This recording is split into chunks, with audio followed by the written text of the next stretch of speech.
Generation जिसका नाम है वेंचुरीमीटर। अब ये वेंचुरीमीटर क्या होता है, कल जैसे आप लोगों को एक वो भी दिखाया था स्वदेश मूवी का, है ना सीन, जिसमें शाहरुख खान क्या करता है, पानी को फ्लो कराता है और एक टरबाइन होता है, और टरबाइन पे पानी गिरता है, टरबाइन घूमता है। रियलिटी में मैं बताऊं आप लोगों के लिए, हमारे लिए ना फ्लो का मतलब फ्लूइड का फ्लो बहुत इंपॉर्टेंट है। क्यों, रीजन समझ। कल वो जो छोटी सी क्लिपिंग दिखाई थी उसका लॉजिक भी यही था कि जब उसने वहां से पानी डाला ना तो टरबाइन घूम तो रहा था, बट जितनी सफिशिएंट हमको उसकी एंगुलर स्पीड चाहिए थी ना वो उतनी नहीं घूम पा रहा था, तो इलेक्ट्रिसिटी जनरेट नहीं हो रही थी। क्योंकि बच्चों ये है ना, वैसे तो आप 12th स्टैंडर्ड में पढ़ोगे, बट नॉलेज के लिए कोई मुश्किल नहीं है, पढ़ लो एक बार। हमारे जो घर में सप्लाई आती है ना, एसी बोलते हैं हम इसको, ऑल्टरनेटिंग करंट। तो ऑल्टरनेटिंग करंट जो आता है ना वो हमारे पास ये आता है, E this is equals to E naught sine of omega T. मत देखो इस पे ये क्या है, बट हम इस पे देखेंगे। जो E नोट का फॉर्मूला होता है ना बेटा, वो होता है NBA ओमेगा। भूल जाओ इस वाले फैक्टर को, इस वाले फैक्टर पे ओमेगा क्या, एंगुलर स्पीड। तो देखो ये वोल्टेज की जनरेशन जो पीक वोल्टेज होता है, जिसको हम लोग बाद में बात करते हैं कि हमारे पास जो RMS वैल्यू, छोड़ दो कुछ भी याद मत रखो, बस इस पे ध्यान रखो कि वोल्टेज कहीं ना कहीं ओमेगा पे डिपेंडेंट है। ओमेगा क्या, एंगुलर स्पीड। कि रियलिटी में जब हम उस टरबाइन को घुमा रहे हैं तो क्या मैं उतना सफिशिएंट पानी का फ्लो उस पे मान रहा हूं कि वो उसी इतने रेट से घूम रहा है? अगर हाँ तो वो इलेक्ट्रिसिटी को जनरेट कर देगा, नहीं तो इलेक्ट्रिसिटी को जनरेट नहीं करेगा। बहुत तेज घुमा दिया, तो जो हमारे जनरेटर्स वगैरह होते हैं, हो सकता है वो खराब हो जाए, बेकार हो जाए मशीन बहुत तेज घूमने के बाद, है ना। तो हमें बेसिकली एक एक्यूरेट रेट ऑफ फ्लो चाहिए लिक्विड का। फ्लो ऑफ रेट को हम बोलते हैं, Q से रिप्रेजेंट किया जाता है बच्चों, जिसकी वैल्यू होती है A इंटू V। घबरा मत, ये वही है इक्वेशन ऑफ कॉन्टिन्यूटी का। A क्या है, area of cross section, V क्या है, स्पीड। A क्या है, एरिया ऑफ क्रॉस सेक्शन, और V क्या है, स्पीड। अब ध्यान से देखिए, V को, स्पीड को मैं लिख सकता हूँ metre per second, area into metre, basically volume. तो किसी भी अमाउंट, मतलब किसी भी क्रॉस सेक्शन से कितना वॉल्यूम पर सेकेंड निकल रहा है उसको हम फ्लो रेट भी बोलते हैं, rate of flow you can see. पहली बात तो ये हमारा रेट ऑफ फ्लो है। अब देख ध्यान से, रेट ऑफ फ्लो के लिए हमें दो चीजें चाहिए, ए और बी।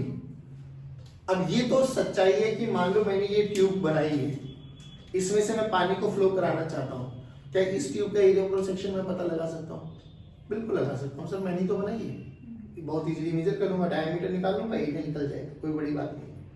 क्या मुश्किल है पता लगाना V?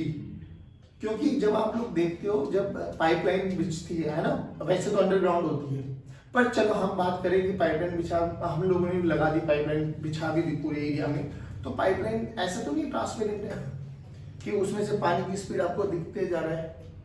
वो तो एक सॉलिड की वो होता है ना, मेटल पूरा का पूरा बढ़िया पाइप होता है एकदम सॉलिड वाला, उसमें दिखाई भी नहीं देता कि अंदर क्या गैस जा रही है या फ्लूइड जा रहा है, वट कुछ भी जा रहा हो, हमें उससे कोई मतलब नहीं। बट तो ये निकाल पाना बड़ा मुश्किल है। अब इसको मेजर करने के लिए हम लोगों ने एक डिवाइस बनाई जो कि बर्नौली प्रिंसिपल पे बेस्ड है, और उससे बहुत इजीली हम स्पीड को मेजर कर सकते हैं। उसका नाम बोला गया वेंचुरीमीटर। तो वेंचुरीमीटर क्या करता है कि जो हमारे पास स्पीड है, मतलब बेसिकली रेट ऑफ फ्लो को पता लगाता है। क्यों? क्योंकि रेट ऑफ फ्लो का मतलब है एरिया इंटू स्पीड। एरिया तो हमें पता लग जाएगा, कौन सी ट्यूब बनाई हुई है, उसका एरिया क्रॉस सेक्शन निकालना हमारे लिए कोई मुश्किल नहीं है, बट हमें क्या निकालना है, V। अब वेंचुरीमीटर बताओ, रियलिटी में कुछ ऐसी ही शेप होती है, बिल्कुल सेम, एक एरिया वाइड हो, और ये एक डिवाइस होती है जो दो पाइपों के बीच में, मतलब देख रियलिटी में क्या होता है कि पूरा पाइप होगा, है ना, पाइप का क्रॉस सेक्शन सेम लेते हैं हम लोग, इस पाइप में हमारा पानी फ्लो कर रहा है। और एक चीज और ध्यान रखना, ये पूरा का पूरा पाइप हॉरिजॉन्टल पाइप है। पाइप तो देखे ना आप लोगों ने, जो हमारे घरों में नॉर्मली पाइप होता है जिसमें से पानी जाता है, वो हॉरिजॉन्टल लेवल पे होता है, तो ये भी हॉरिजॉन्टल लेवल पे है। इसको ऐसा मत समझना कि पाइप ऐसे खड़ा हुआ है, पाइप ऐसे है, हॉरिजॉन्टल लेवल पे। बात समझ में आ गई? अब इसमें पानी फ्लो कर रहा है, बहुत बड़ा पाइप है, फ्लो कर रहा होगा, तो ये एरिया ऑफ क्रॉस सेक्शन तो हमें पता है, A1 मान लेते हैं, ठीक है। अब हमें यहाँ पर मेजर करना है कि रेट ऑफ फ्लो क्या है, तो हमें V चाहिए। V के लिए क्या करते हैं, हमें ना इसमें बीच में एक वेंचुरीमीटर, एक वेंचुरी डिवाइस लगा देते हैं, बिल्कुल सेम ऐसा एक एरिया ऑफ क्रॉस सेक्शन उसका नैरो होता है। ये हम लोगों ने मान लो वेंचुरीमीटर की डिवाइस लगा दी है।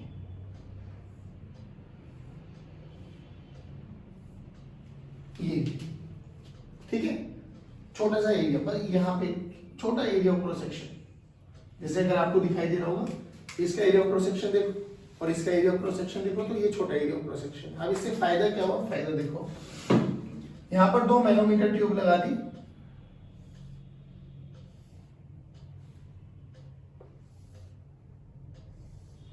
या यू कैन सी यहाँ कैपिलरी लगा दी। कैपिलरी क्या करते हैं, राइज ऑफ वाटर, जैसे हम लोग बात करते हैं कि जब भी हम पेड़ पौधों को पानी देते हैं तो रियलिटी में हम कहाँ देते हैं, ऊपर देते हैं, नीचे देते हैं, जड़ में देते हैं ना, वो धीरे धीरे जड़ से अपने आप ही ऊपर की तरफ चला जाता है, कैपिलरी। अब बाद में बात करेंगे कि कैपिलरी क्या होती है, बट पानी का फ्लो चल जाता है जहाँ प्रेशर डिफरेंस होता है, वो पानी अपने आप ही ऊपर की तरफ शिफ्ट होता चला जाता है। अच्छा, अब क्या करना है, इसमें पानी का फ्लो चल रहा है। अब एक बहुत सिंपल सी बात है, मान लो इस एरिया ऑफ क्रॉस सेक्शन के बारे में बात करें हम लोग कि यहाँ पर इसकी स्पीड v1 है, इस पॉइंट पर यहाँ पर इसकी स्पीड v2 है, यहाँ का area of cross section Baba a2 मान लेते हैं, यहाँ का area of cross section a1। Equation of continuity बोल क्या कहती है, a1 v1 must be equal to a2 v2। यहाँ तक कोई दिक्कत, मुझे क्या जरूरत है निकालना, a1 या v1, सॉरी मुझे v1 चाहिए या v2 चाहिए, v1। मुझे तो रियलिटी में इस पाइप में, मेरा मेन पाइप ये था, ये तो डिवाइस है रेड कलर की वेंचुरीमीटर, तो मुझे किस में स्पीड चाहिए, v1 चाहिए ना, क्योंकि ये v1 ही आगे प्रोपगेट करने वाली है ना भाई, मुझे तो इस v1 से मतलब है, तो मुझे v1 निकालना है। बट इतना भी मैं जानता हूं कि यहाँ पर area of a1 is greater than a2 है, तो ये तो मुझे पक्का पता है, क्या बोल सकती, v2 is greater than v1, और यहाँ पे p1 प्रेशर मान लो, यहाँ पे v2 प्रेशर मान लो, तो बोलो p1 इज ग्रेटर देन, ये हमें सबको पता है। अब देख, जो कि यहाँ का प्रेशर और यहाँ का प्रेशर, दोनों प्रेशर में डिफरेंस है, बट हाँ प्रेशर तो है P1 इस पॉइंट, मैं लेट्स से इस वाले पॉइंट को A मान लेता हूँ, इस वाले पॉइंट को B मान लेता हूँ, A पे भी प्रेशर और B पे भी प्रेशर है, हाँ बिल्कुल है। तो इसमें क्या होता है बाबू, जो ये ट्यूब्स लगाई गई है इसमें ना कुछ लेवल पे लिक्विड फ्लो कर जाता है, मतलब कुछ हाइट पे लिक्विड भर जाता है, let's say let it be h1 height, और इसमें भी कुछ लेवल पे लिक्विड फ्लो कर जाएगा, ऊपर की तरफ भर जाता है, लेट्स से ये लिक्विड है H2।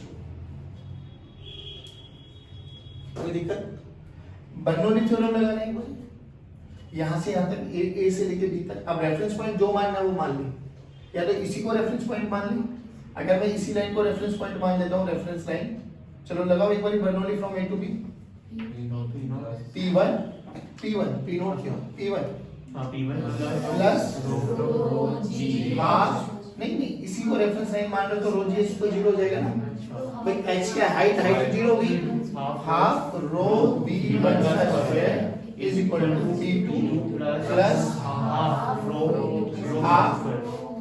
v2 square. नहीं आया, पक्की बात। अब सुन ध्यान से, मान लो इस रेफरेंस लाइन से ऐसे मान के चलो, इस जो कि ये हॉरिजॉन्टल पे, ध्यान रखना ये ऐसे है ट्यूब, ये ट्यूब ऐसे, तो यहां से ये एक कैपिलरी यहां से निकालेगी, एक कैपिलरी यहां से निकालेगी, आर यू गेटिंग में, दोनों का लेवल सेम है। चलो, तो अगर मैं बात करूं P1 और P2 को निकालना एक बार, कैपिलरी की हाइट का, हाँ ये हाइट h मान लेते हैं, बात समझ में आ रही है, यहीं से मान लेते हैं h1, चलो ये h1 और ये h2। अब लगा रहे यहां से यहां तक प्रेशर, हाइड्रोस्टैटिक लगा दो भाई, यहां से यहां तक प्रेशर, P0 दोनों ओपन है, ओपन टू एयर मान लो, चलो P0 plus rho g h1 is equal to P1। यहाँ पे आओ, h नहीं है ना ये हाइट इधर, नहीं ये h1 है, ठीक है, यहाँ से यहाँ तक आओ, P0 plus rho g P0 plus rho g h2 this is equal to P2। सही है, यस सर। इस इक्वेशन नंबर 1 और इस इक्वेशन नंबर 2 क्या करो, यहाँ से P1 माइनस P2 निकाल, यहाँ से 1 से P1 माइनस P2 निकाल, 1 से P1 minus P2 equal to half rho common आ जाएगा, P2 स्क्वायर माइनस P2 का स्क्वायर, करेक्ट। तो P1 माइनस P2 देख कितना है, हाफ रो कॉमन ले लो, हाफ रो कॉमन ले लो, V2 का स्क्वायर माइनस P1 का स्क्वायर, नहीं है। Yes sir. अब जो सेकंड इक्वेशन लिखी उसमें से भी P1 माइनस P2 करो, P0 plus P1 minus P2 करेंगे, तो यहाँ से देखो यही कर देता हूँ, P1 minus P2 this is equal to, ये तो कैंसिल आउट हो गया, तो रो जी कॉमन ले लो, h1 माइनस h2 नहीं है, h1 माइनस h2, और ये बेसिक सेंस बोलता भी है सर, क्योंकि इन दोनों में कैपिलरी तो जब तक बढ़ेगा जब तक दोनों पॉइंट का प्रेशर सेम। देख इसकी प्रेशर देखो, इस पॉइंट पे प्रेशर ज्यादा है, इस पॉइंट पे प्रेशर और इस पॉइंट पे प्रेशर तो इसमें पानी का लेवल ज्यादा होगा और इसमें पानी का लेवल कम होगा। नहीं आया समझ में? अब देख यहाँ पर है ना वो मार्किंग लगी रहती है, यहाँ पे भी मार्किंग लगी रहती है भाई, ट्यूब है हमारे पास, मार्किंग लगी मिलेगी। क्या मैं ये मार्किंग से ये वाले हाइट का डिफरेंस पता लगा सकता हूँ? हाँ sir. Let it be h।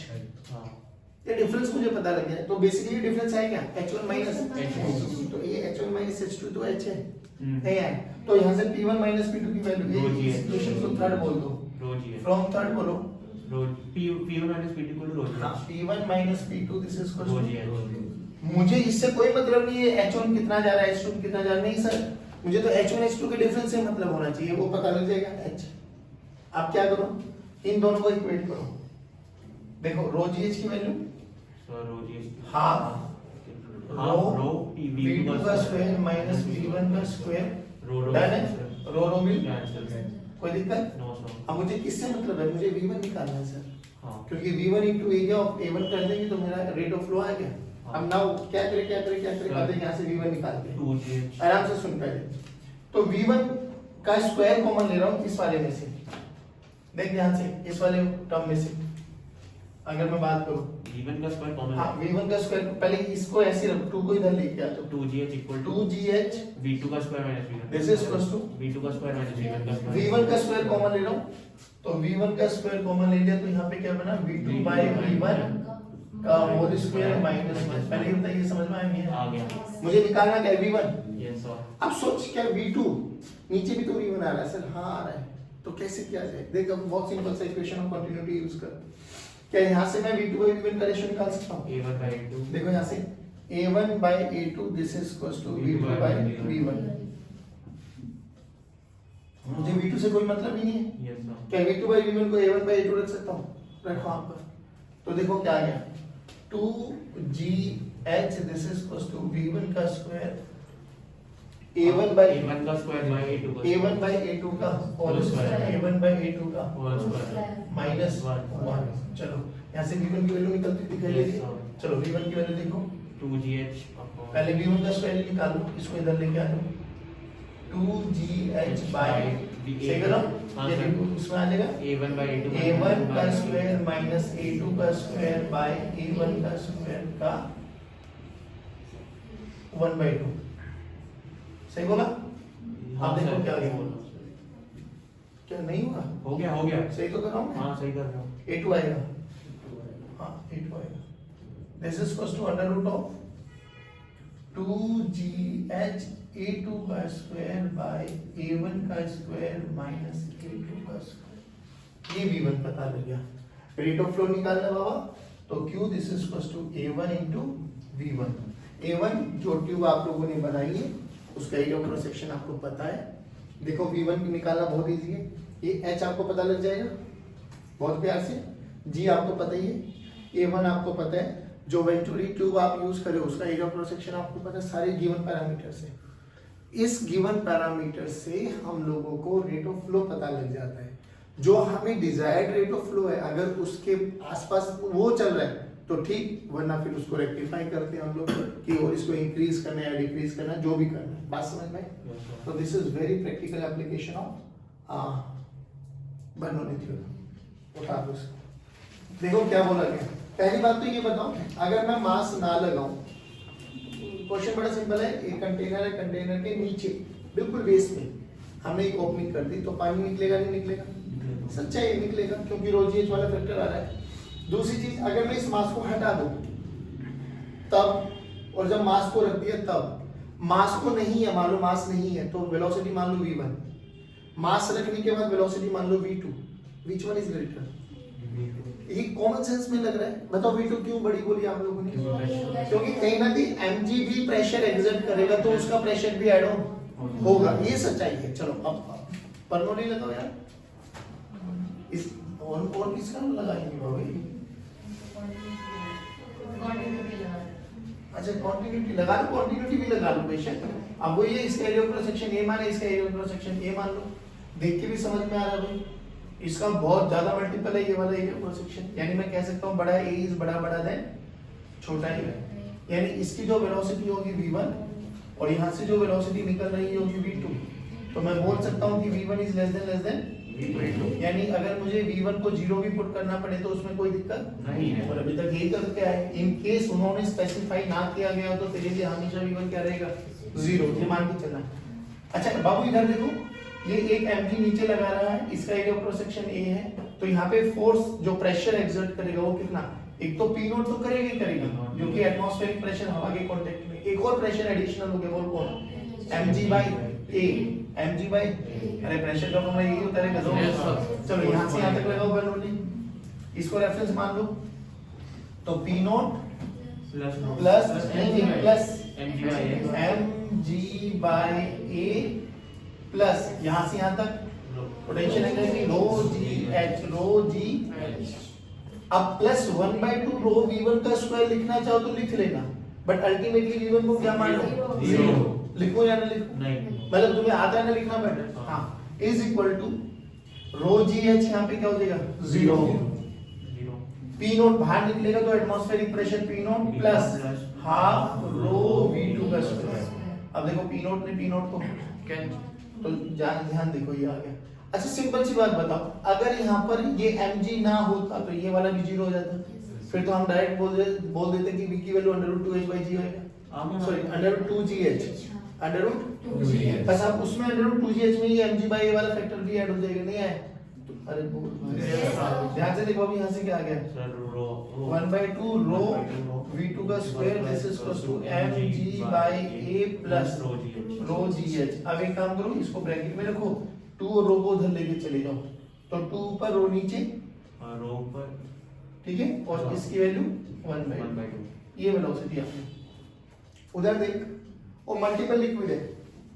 चले एक बार स्टार्ट करें, क्या करो अब इसमें पहले बताओ कौन सा लिक्विड निकलेगा, रो या 2 रो का, तो पहले लेफ्ट हैंड साइड लिखना सीखो, इसी को रेफरेंस लाइन मान लो, बोलो भाई इसी को रेफरेंस लाइन मान ले तो क्या होगा बताओ, पहले इधर वाली साइड लिखो राइट हैंड साइड, तो पी नोट प्लस इसी को रेफरेंस लाइन है तो वो पोटेंशियल एनर्जी 0 प्लस 1/2 कौन सा रो 2 रो, कौन सी बाहर निकल रहा है उसका ध्यान रखना, 2 रो इनटू v डैश v मान लेना यहाँ तो डायरेक्ट v टू v का स्क्वायर। अब इधर आ जा, atmospheric pressure p not plus plus अब बोलो रो यहाँ से यहाँ तक 3h रो जी एच प्लस यहाँ से यहाँ तक रो 2 रो जी 2h। श्योर। अब इसकी वेलोसिटी नेग्लिजिबल, क्यों, क्योंकि अपन मान के चल रहे हैं कि ये बड़ा एरिया और ये a इज ग्रेटर देन, तो उसको हम नेग्लेक्ट मार सकते हैं। चलो p नोट में p नोट को 2 ने 2 को यहाँ पे कितना आ गया 4 और 1 5 rho g h this is equal to rho v का स्क्वायर, रो ने रो को मारा तो v की वैल्यू आ गई √5 gh। इसी बच्चे का आएगा आंसर। अच्छा अभी इसी पे थे, चलो कोई नहीं। वैसे मल्टीपल लिक्विड भाई आ जाए तो कोई दिक्कत, बस मोरल क्या याद रखना आपको कि ये देखना है कि कौन सा लिक्विड निकल रहा है, तो उसी में kinetic energy per unit volume लिख रहे हो तो उसी की डेंसिटी काउंट करोगे, दैट्स इट। अब सुनिए इसकी कुछ और एप्लीकेशन है, आप लोगों ने देखा होगा कि एटमॉइजर्स आते हैं, मतलब वो क्या होते हैं ऐसा आई टेल यू, बर्नौली की एप्लीकेशन है। आप लोगों ने देखा होगा आंधी तूफान आते हैं तो हट उड़ जाती है, छतें उड़ जाती है, झोपड़ी की है ना, झोपड़ी की छतें उड़ जाती है, रीजन क्यों समझ लो।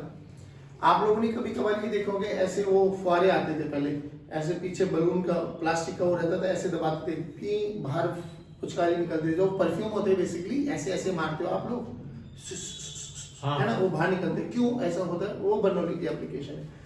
आप लोगों ने पता नहीं आज बताऊंगा, आप ना एक काम करना, बाकी उसका इफेक्ट कल बताऊंगा, रिजल्ट क्या होता है वो कल डिस्कस करेंगे, आज घर जाके ट्राई करना।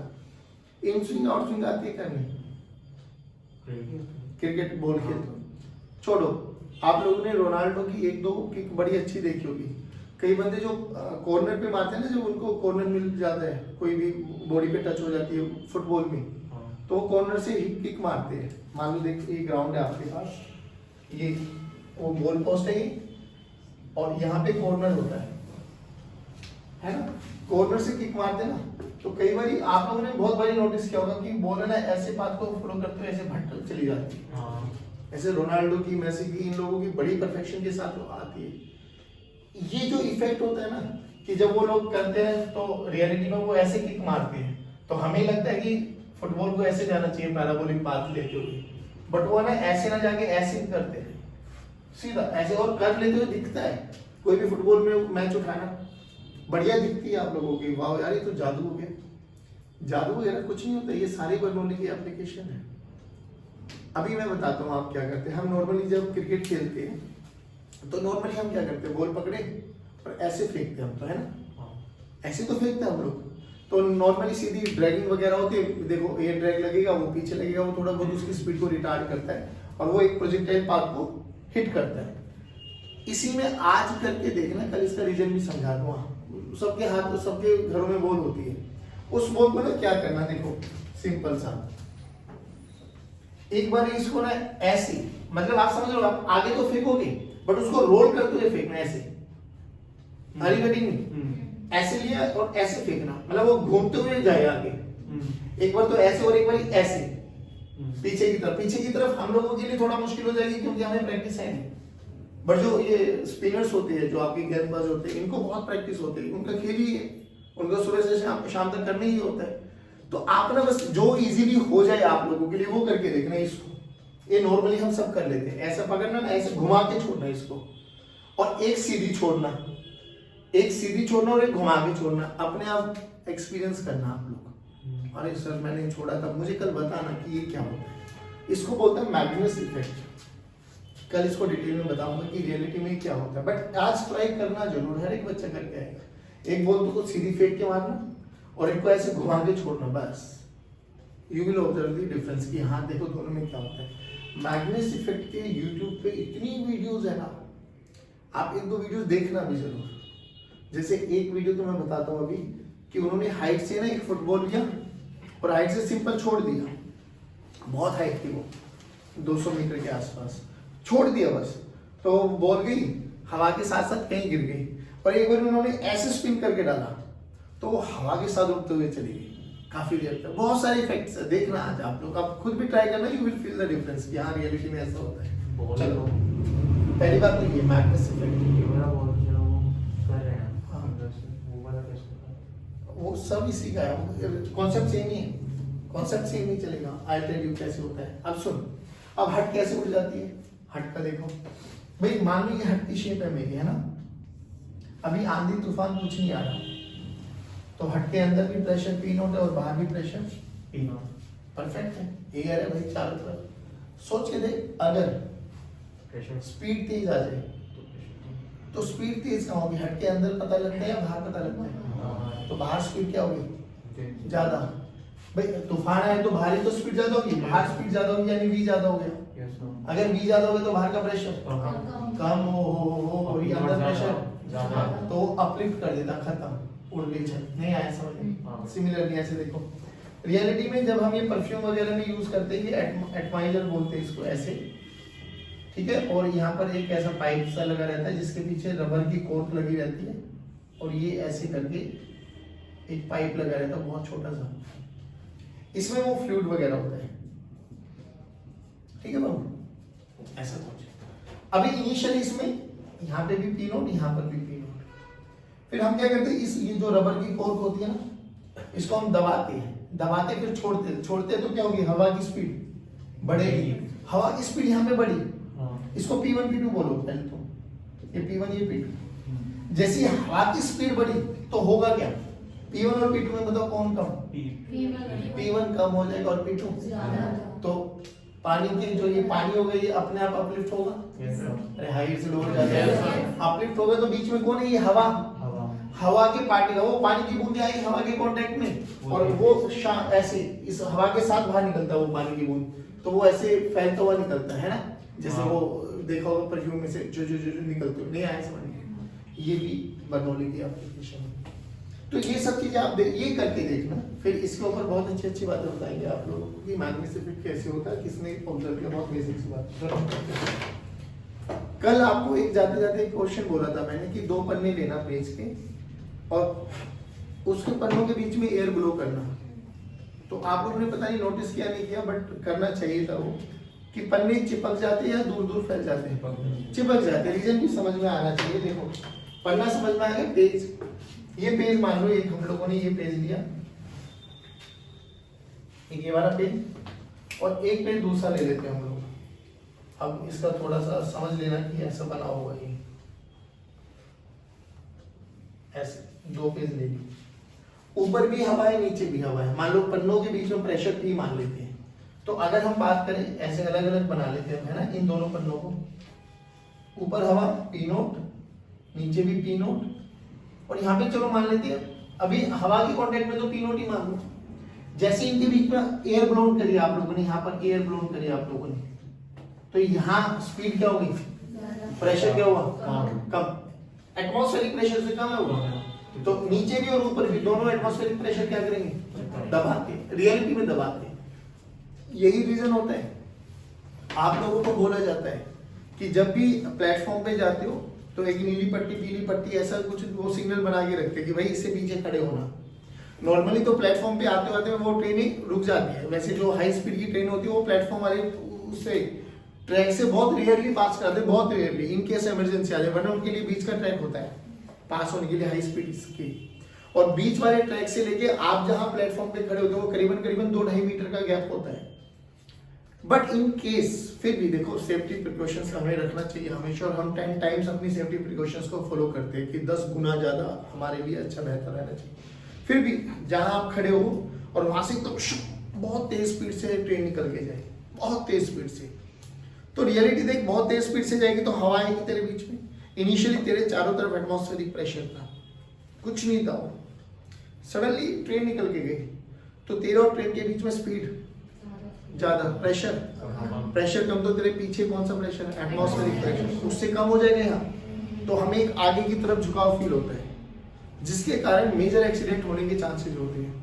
इसलिए आपको बोला जाता है कि जब भी आप लोग कोई भी it is not necessary train हो, कोई भी फास्ट मूविंग व्हीकल, तो उसके नियर बाय मत जाओ आप लोग, हमेशा उससे 2-4 कदम की दूरी बना के रखो कि प्रेशर कम भी हो जाए, आपको झुकाव फील भी होए, तो कम से कम इतना ना हो कि आप लोग उस पे मतलब आपका एक्सीडेंट वगैरह हो जाए। बात समझ में आ गई? तो this is all about your hydrodynamics. आप हल्का सा इंट्रोडक्टरी पार्ट सुनो, सरफेस टेंशन क्या होता है ना, आज ये क्वेश्चन घर में सोच के आना और कल हम प्रैक्टिकल कर भी लेंगे। सुई आयरन की बेसिकली नीडल है, नीडल स्टील होगा या आयरन होगा, और नीडल की डेंसिटी पानी की डेंसिटी से ज़्यादा है, तो सुई को क्या कर जाना चाहिए, सिंक करना चाहिए। और हम लोग अनदेखी भी करते भी हैं, बट क्या हम सुई को पानी पे फ्लोट करा सकते हैं? सुई को पानी नहीं भाई, बायंसी कहते बिल्कुल नहीं पॉसिबल है। लेकिन यहाँ पर एक और फिजिक्स का बहुत ब्यूटीफुल फंडा पैदा हो गया जिसको हम बोलते हैं सरफेस टेंशन। वो कहती है मैं कर सकती हूँ, सरफेस टेंशन कहते हैं मैं करा सकती हूँ इसको। तो सरफेस टेंशन के कारण सुई पानी पे फ्लोट कर जाती है। कल एक्सपेरिमेंट भी करके देख लेंगे, कोई बड़ी बात नहीं है। नॉर्मली देख, मच्छर पानी पे चल सकता है, चलता भी है, हाँ ऐसा मत देख, गर्मियों में बोला भी जाता है कि भाई पानी खट्टा मत होने दो, मलेरिया डेंगू ये सारे मच्छर यहीं पैदा होते हैं। पैदा क्यों होती है समझ में आ, जब मच्छर पैदा हो तो मच्छर की एक साथ जनरेशन बहुत ज्यादा मल्टीपल होते हैं, बहुत ज्यादा। अब पानी में पैदा होते हैं, इसका मतलब पानी में डूबते तो नहीं हो, अब डूब जाएंगे तो वहां काम ही खत्म हो जाएगा, है ना। तो पानी में नहीं डूबती, पानी में मच्छर फ्लोट करते हैं, मतलब तैर सकते हैं, बैठ सकते हैं पानी के ऊपर। ऐसा क्यों होता है? Surface tension. कभी आप लोगों ने नोटिस किया हो कि लड़कियों के जब बाल सूखे रहते हैं तो उनकी डेंसिटी देख कितनी हाई होती है, अच्छे लगते हैं वो खुले खुले, है ना। सडनली लड़कियां नहा के आते तो बाल गीले हो जाते हैं, एकदम चिपक जाते हैं, क्यों? Surface tension. आप लोगों ने बारिश होते हुए कभी देखा होगा, बारिश होते हुए देखा है तो पानी की बूंदें गिरती है, छोड़ बारिश ना भी देखी हो, पानी की कोई भी बूंद देख कैसी शेप ले लेती है, गोल गोल स्फेरिकल, क्यों? Surface tension. तो there are lots of example जिससे आप मतलब चाय गर्म होती है, एकदम उबलती हुई चाय आई, कोई दिक्कत नहीं, जैसे जैसे चाय ठंडी होनी स्टार्ट हो जाएगी उसमें मलाई जमना स्टार्ट हो जाती है। Surface tension. बहुत सारे मतलब आप लोग सरफेस टेंशन से घिरे हुए हैं और ये बहुत ब्यूटीफुल फिनोमिना भी है कि रियलिटी में ऐसा होता है। ठीक है, तो अभी थोड़ा बहुत आइडिया समझ में आ गया। ये सोचना क्यों ऐसा बोला जाता है कि मलेरिया वाला, जहाँ गर्मी के दिनों में मलेरिया को नहीं होने देना है तो पानी में कैरोसिन ऑयल या कोई भी ऐसा इनसोल्यूबल जो पानी में तैर सके, फ्लोट कर सके, ऐसा मटेरियल मिला दो। ये तो सुना होगा ना कि गर्मी के दिनों में बोला जाता है कूलर में कैरोसिन ऑयल डाल दो। नहीं सुना तो अब सुन लेना, सच्चाई है ये। Surface tension. नहीं वो ठीक है, बट क्यों ऐसा बोला जाता है कि कैरोसिन ऑयल डाल दो मच्छर नहीं होंगे? सर वो सोच क्या नहीं है, दिमाग लगा रह जाएगा ना। क्या रह जाएगा? चलो कोई नहीं, हाँ बोलो। फिर उनको ऑक्सीजन वगैरह चाहिए होगी, वो ब्लॉक बेटा ऑक्सीजन वो बायो के है ना, वो वही सर। ब्लॉक करेगी ना। चलिए, जय हिंद। जय भारत।